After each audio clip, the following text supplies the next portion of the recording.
Hello, it's Stacey with Bridges 527, and I just saw the 12 Mighty Orphans, and I've been waiting for years for this movie to come out. I read the book a million years ago, and I loved it, and have been eagerly waiting for the movie to come out, and I think they did a really great job. Of course, they have to condense some things, and there's some scenes left out. One of my favorites was the story of, it's a true story. So the stadium collapses at one of the playoffs. I think before it even started, because there were so many fans coming from across the nation to see this game, that the stadium actually collapsed, and I believe they had to cancel and postpone the playoff game. So, there's some things like that that are left out that are kind of major events. There's just, again, 2-hour constraint, but it was excellent. It's really well done, and it's super powerful. So the point of these movie reviews is not to be exhaustive, although that's my tendency to try, and it's not to be definitive. I'm going to talk to you about some ways that God speaks to me in movies, just in general, this one in particular for this video, right? But my hope is that you don't take this as, oh, this is how I'm supposed to see it, but you take it as inspiration to have your own conversations, to open your ears and your eyes, and to ask the Lord to speak and to reveal things to you about who he is, and to make some of the things that are already from the Bible, but to make them clearer because you see them played out in a story, in a parable. And I just think Jesus always spoke in parables because we remember things in stories so beautifully. So this is not me telling you how you need to interpret things. This is saying how I did, and hopefully it will inspire you to kind of think more deeply and let the Lord kind of germinate things in your own life through the stories that are being told. And this one's a really rich story. So a few things that kind of stood out to me, and this is all pretty off the cuff. I make notes. I'm that weirdo that sits in a movie theater with a pad and pen. I've been doing it for years, and I take notes, partly just because it's how my brain works. But I've got, so I'm going to try to walk through this, but there's so much, but this is very off the cuff. So it's not polished. It's not perfect. And maybe that just kind of lets you into the process, even a little bit of kind of trying to process and sort things out as we go. So, they're orphan kids, and especially back in the Depression, there was such a stigma around, I say Depression, it was the 40s, but it was the Dust Bowl. There was a depression going on in the nation, but there was such a stigma back then about orphans, and it reminded me of the whole thing where people are like, can anything good come from Nazareth?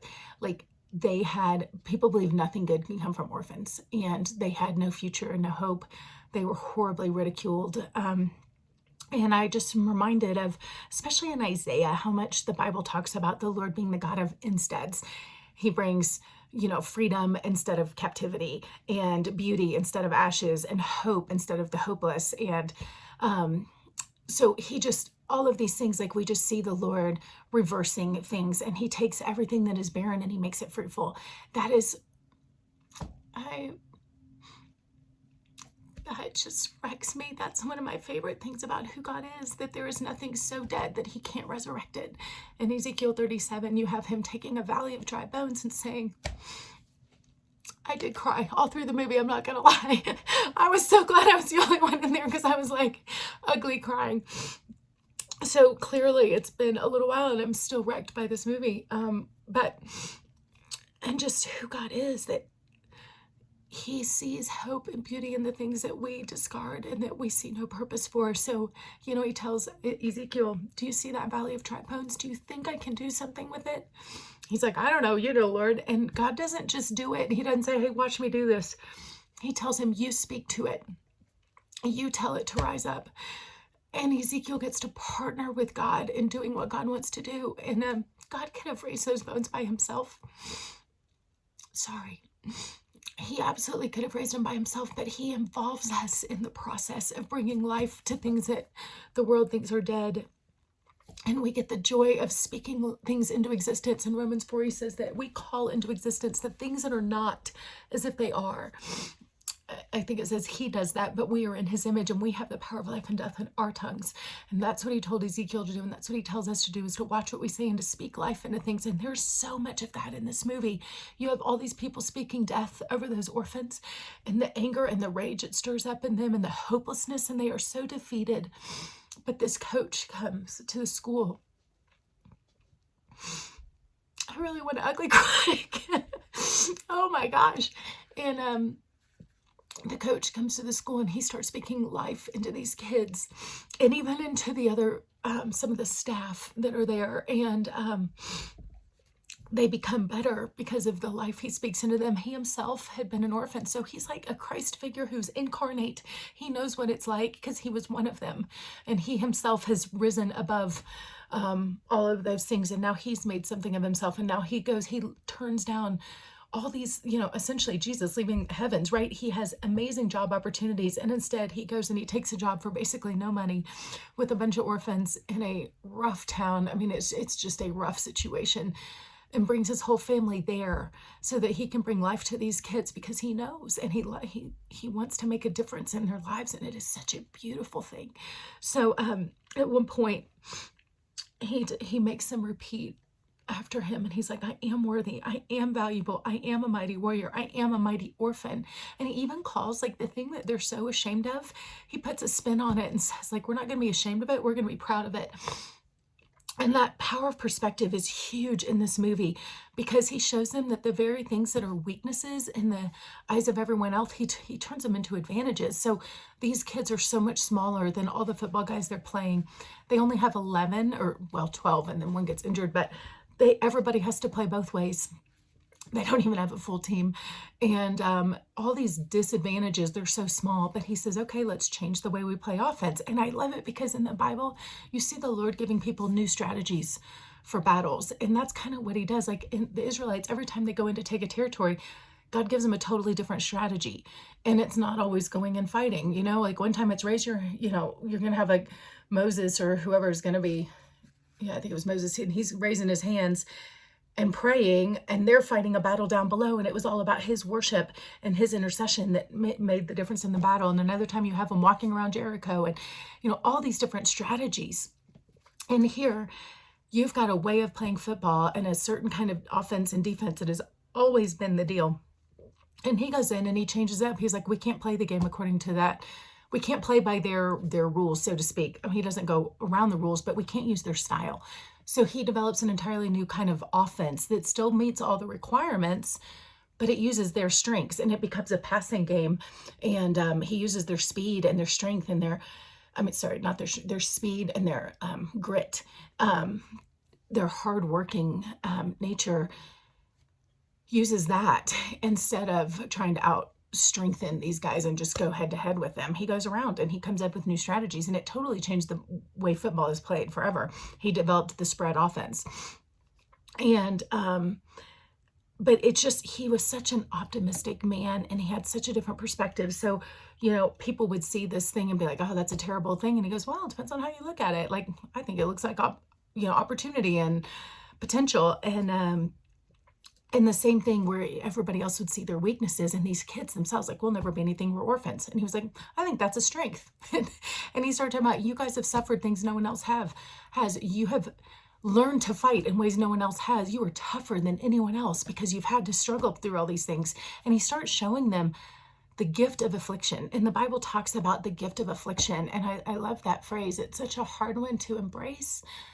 But I've seen it so many times, and I've seen it in my own life and played out in so many other people's lives, that God gives us the gift of affliction. And for one thing, it makes us dependent on him. But the other thing is it also strengthens us.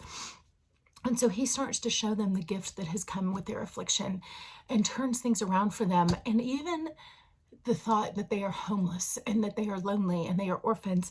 They say that the greatest thing he brought to that school was not academics or football, but it was the feeling of family. And so these kids who had before felt all alone, it was them against the world, they learned to be a team. They learned to identify with the very thing that they hated about themselves. They learned to be proud of it because they learned to respect each other. And they go, you know what? Maybe I'm an orphan, but when I look around, I see other orphans that I'm proud to know and that I respect and I admire, and I'm proud to be one of them. And suddenly this is my brotherhood. And instead of trying to isolate myself and go, I'm not one of you, now this is my identity. And there's such a theme of identity in this movie all throughout. You've got a huge issue of identity, like the very thing that they're afraid of becomes a thing that identifies them later, that they're the thing, that the identity that held them back is the very identity later that gives them meaning and purpose. And it's just so the way the Lord works. But this whole idea of speaking life into his kids and telling them you're worthy, you're valuable, you're a mighty warrior, and not only that, but making them speak it themselves, because there's power in what we say. And it turns the tide of things when they begin to see that for themselves. And it takes a while, but eventually they begin to realize, like, I'm proud of who I am and I don't have to be ashamed. And then things start to really change for them. So power in the words we speak. God says there's power of life and death in the tongue. Speaking life into others. God says only speak whatever is pure, noble, true, noble, pure, lovely, admirable, excellent, praiseworthy. Think on these things. But he also says to only speak what is helpful for others, for building up those who listen. And those verses always kind of go together for me. If you're not speaking, if you're not thinking anything that's not true and not excellent and not admirable, then you're not going to speak those things, because out of the overflow of the heart, the mouth speaks, and the heart is going to affect your mind. Like, it's all connected, right? But your mouth is going to speak the things that you allow yourself to dwell on. And so I'm getting there's so much in here. I feel like I'm drinking from a fire hose in my own brain. So I'm sorry, I'm probably doing that to y'all too. This is a lot. I'm in rapid fire right now, but let's see. So yeah, controlling your thoughts. That was a huge thing too, because one of them had just witnessed horrific. He saw his dad get shot to smithereens in front of him, and he is carrying that, and he is angry and he's hurting, and the coach and he have this talk about, because the coach starts talking about all the memories he's having to choose not to remember, all the bad stuff, and just talking to him about the choice that he makes to choose what to think about. And the Bible says to take captive every thought and make it obedient to Christ. And so there's a conversation about that. There's a conversation about words and speaking life into things. You have the perspective that how you see yourself, that the enemy tries to take all these things. And the Lord says, right, in Romans, whatever the enemy comes and uses for evil, the Lord is perfectly able to use for good for those who love him. And we see that in this, the very things that they saw as negatives, God uses for strengths for them, and they get all turned around, and the coach really helps them see that. So their weaknesses become their advantages. And then I think the last thing that really stood out to me was there was a lot of corruption and abuse and that came with some of the people in power at the time. And it's really hard to watch. I mean, there's some really brutal, I say they did it in a more PG kind of way. It wasn't like hard to watch because it was graphic. It was just emotionally hard to watch, and just to know just the corruption and the meanness that was going on, and the abuse of these kids in the orphanage, how people were using them and exploiting them in different ways. And even some of the football guys getting mad that they're in the league because they don't want to be shown up by these orphan kids. And I mean, just embarrassing humanity stuff, right? But it's so easy to think that we have to go get revenge on things and we've got to make things right. And I just love that in this movie, the coach, I mean, he does his best to stand up for what's right, and he challenges other people to do the right thing and stand up, but he doesn't concern himself and he doesn't get offended. He's so unoffendable. Instead, he just chooses to be optimistic, chooses to do what he can and make the kids successful. And as they become successful, other people start to fight for them. And this is something that just continues to really stand out to me in the Bible, that the Lord tells us to pick up the cause of the widow and the orphan, to defend those who are defenseless. He never tells us to defend ourselves. When it comes to ourselves, we're told to turn the other cheek, go the extra mile, right? Like, forgive those who wrong us, forgive our enemies. Jesus never defended himself, even unto death in the cross. He let that to the Lord. It's the Lord's job to defend us. And you just see that, is it 1 Peter 5, 6 or 11, when he talks about humble yourself under the right hand of God, knowing that at the proper time, after you've suffered, after you've struggled, at the proper time, the Lord himself will restore, confirm, strengthen, and establish you. That's God's job. He restores you. He defends you. He establishes you. And we're so busy sometimes like trying to grab for ourselves because we're so offended that we've been wronged. And you see these, first off, the boys, there's not a lot they can do. The one boy that finally stands up, he does it on behalf of someone else. He doesn't defend himself. He defends his buddy who gets wrongly abused. And then you have other people in the nation that start standing up, and God starts, he promotes them, he defends them, and they just keep playing football. And again, the coach did what he could, but he also didn't take it personally, and he just kept playing football. And he fought the battles that he could legally, like in the right way, but he was really up against a wall.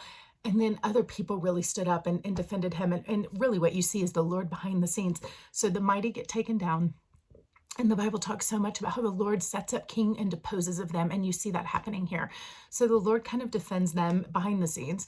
And other people, he uses other people, but things are righted. The wrongs are righted in this. And you see the sense of God's justice, but that's his job. And I really appreciated that message too.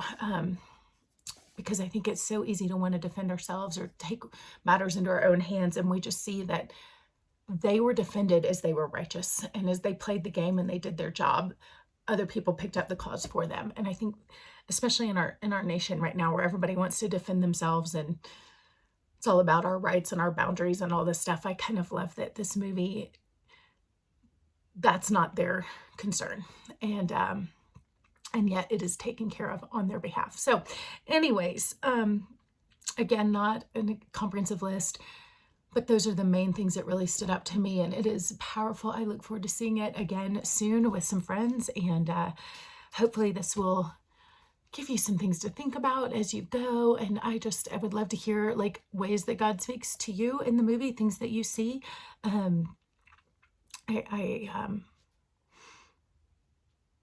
Yeah, I would love to hear comments from anyone else who's seen it and how the Lord kind of things that have stood out to them, and start the discussion. But hopefully this will help you as you go, and maybe God will use your movie time to expand his kingdom, not only in your own heart, but also in the lives of people around you. So God bless.